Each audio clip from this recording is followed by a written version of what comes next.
రెండు తెలుగు రాష్ట్రాల్లో సంచలనంగా మారిన ఈ కడప జిల్లాలో జరిగిన గండికోట ఇష్యూ ఇప్పటికీ పోలీసులు ఏం ట్రేస్ అవుట్ చేశారు. దాదాపుగా మీరు ఆ రోజు బిగ్ టీవీతో మాట్లాడుతూ కూడా అన్ని ఎవిడెన్స్ కలెక్ట్ చేశాము, దీన్ని త్వరలోనే ఛేదిస్తామన్నారు. ప్రజెంట్ ఆ కేసు యొక్క డీటెయిల్స్ ఎలా ఉన్నాయి? ఇప్పటికే ఏమన్నా ఐడెంటిఫై చేశారా సార్ నిందితులు? ఆ రోజు అలా చెప్పడానికి కారణం ఏంటంటే, మనకు ఒక ప్రత్యక్ష సాక్షులు వచ్చి మాకు ఇద్దరు వ్యక్తులపై అనుమానంగా ఉంది, ఆ అమ్మాయిని వెంబడించినట్టు ఉందనే దాని మీద మనకి ఇవ్వటం మీద అలా చెప్పడం జరిగింది. వాళ్ళని పిలిచి విచారించిన తర్వాత కూడా వాళ్ళ యొక్క పాత్ర అనేది ప్రమేయం రూల్ అవుట్ అయింది. ఇప్పుడు కొండందాలకు తవ్వి ఎలకను పట్టాల్సిన పరిస్థితి ఉంది. మొత్తం కూడా అక్కడ ఈ హత్య జరిగిన ప్రదేశంలో 2 సెల్ టవర్లు అక్కడికి మింగిలవుతున్నాయి. అది నదికి అవతల పక్కన కొండ మీద అదే రోజు జాతర జరిగింది. సో ఆ టవర్ ఇక్కడ పింగ్ అవుతుంది, తర్వాత గండికోటలో ఉన్న టవర్ పింగ్ అవుతుంది. ఆ రోజు మొత్తం సీసీటీవీ కెమెరాలు వెలికి తీసిన తర్వాత 350 మంది సందర్శకులు వచ్చారు. సో వాళ్ళలో ఉన్న వాళ్ళందరినీ మనం ఒకళ్ళ తర్వాత ఒకళ్ళందరినీ రూల్ అవుట్ చేస్తాం. కొంచెం ఇది క్లిష్టమైనది, కొంచెం టైం పడుతుంది, కానీ ఖచ్చితంగా ఛేదిస్తాం. సార్, ఇప్పటికే జరిగిన గండికోట ఇష్యూలో కుటుంబ సభ్యులే ఇందులో ప్రధానంగా ఉన్నారంటూ కూడా అనేక వార్తలు వస్తూ ఉన్నాయి. ఇందులో వాస్తవాలు ఉన్నాయి? అది మనం ఇప్పుడు ఏమి చెప్పలేమండి. అయితే అనేక ఆరోపణలు వస్తున్నాయి, కానీ మనం పూర్తిగా ఆధారం లేకుండా కుటుంబ సభ్యులు అనేది దాని మీద మనం అనేది విచారణకు పిలవటం అనేది కూడా మాకు అది వేరే రకంగా కూడా చాలా పోలీస్ పట్ల చెడు ప్రభావం పడుతుంది. సో బయట వాళ్ళ ప్రమేయం 100% రూల్ అవుట్ అయిపోతే కనుక అప్పుడు కుటుంబ సభ్యులను కూడా మనం విచారిస్తాం. గండికోట లాంటి ప్రదేశాలు మన కర్నూలు, ఉమ్మడి కడప జిల్లాల్లో అనేక ప్రాంతాలు ఉన్నాయి. ఇలాంటి టూరిస్టు స్పాట్స్లో వెళ్ళే పబ్లిక్కి పోలీస్ శాఖ నుండి మీరు ఎలాంటి సందేశాలు ఇస్తారు? దయచేసి ఇలాంటి ప్రాంతాల్లో అసాంఘిక ఇప్పుడు మేమైతే శాఖాపరంగా కూడా అన్ని చోట్ల కూడా మేము ఇప్పుడు గండికోట అయితే అవుట్ పోస్ట్ మళ్ళీ రీఓపెన్ చేయడం జరిగింది. ఇతర సందర్శకులు వచ్చే ప్రాంతంలో కూడా పోలీస్ ప్రమేయం పెడతాం. మైనర్స్ తల్లిదండ్రులు లేకుండా బాలబాలికలు వస్తే వాళ్ళు మాత్రం ఆ ప్రదేశాల్లో అలో వాళ్ళని పంపించకుండా వెనక్కి పంపించే విధంగా మా యొక్క అధికారులకు ఆదేశాలు ఇవ్వడం జరిగింది.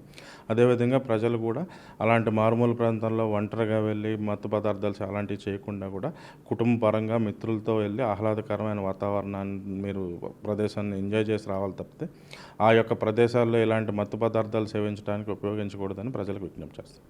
ఓవరాల్గా గండికోట ఇష్యూలో 350 మంది అక్కడికి ఆ రోజు విజిట్ చేశారని చెప్తా ఉన్నారు. అందులో దాదాపు 300 మందిని ట్రేస్ అవుట్ చేశారు. ఆ మిగతా 50 మందిలో ఈ యొక్క ఎవరైతే మైనర్ బాలిక ఉందో ఆ మైనర్ బాలికను ఈ మిగతా 50 మెంబర్స్లో వాళ్ళు నిందితులుగా ఉండే ఛాన్స్ ఉంటుందంటారా?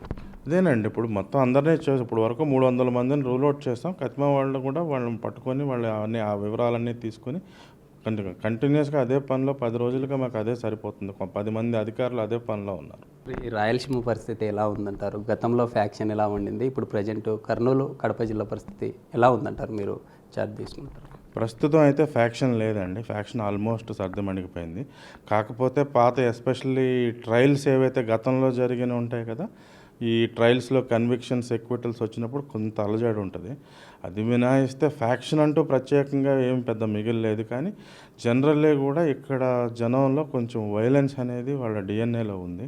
ఇద్దరు వ్యక్తులు కలిసి కూర్చుని బాతాకాండి కొట్టుకుంటూ మందు తాగుతూ ఉన్న పళంగా మనస్పర్ధలు పెరిగి చేతిలో ఏది ఉంటే అది ఉచ్చుకొని దాడి చేస్తారు. దానివల్ల అనేక సందర్భాల్లో వ్యక్తులు చనిపోవడం జరిగింది. కారణం అంటూ ఏముండదు. ఇద్దరు మిత్రులే కలిసి కూర్చుంటారు, చిన్న మాట మీద కర్ర తీసుకుని లేకపోతే చేతిలో ఉన్న బాటిల్ తీసుకుని తల వెనక భాగంలో కొట్టడం, అంటే నేచర్లోనే కొద్దిగా వైలెన్స్ అనేది ఉంది.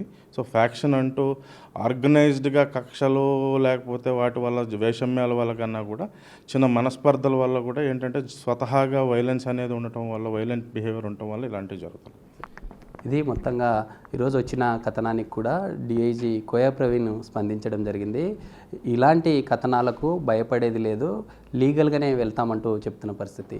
ఇటీవల 2 తెలుగు రాష్ట్రాల్లో సంచలనంగా మారిన గండికోట మైనర్ బాలిక ఇష్యూని కూడా పోలీసులు పూర్తి స్థాయిలో ఛేదించడం కోసం అక్కడే ఉంటూ మకం వేసి ఇప్పటికే దాదాపు అక్కడ ఆ రోజు ఎంతమంది విజిటర్స్ విజిట్ చేశారో వారి యొక్క వివరాలను కూడా కనుక్కుంటూ ఉన్నారు.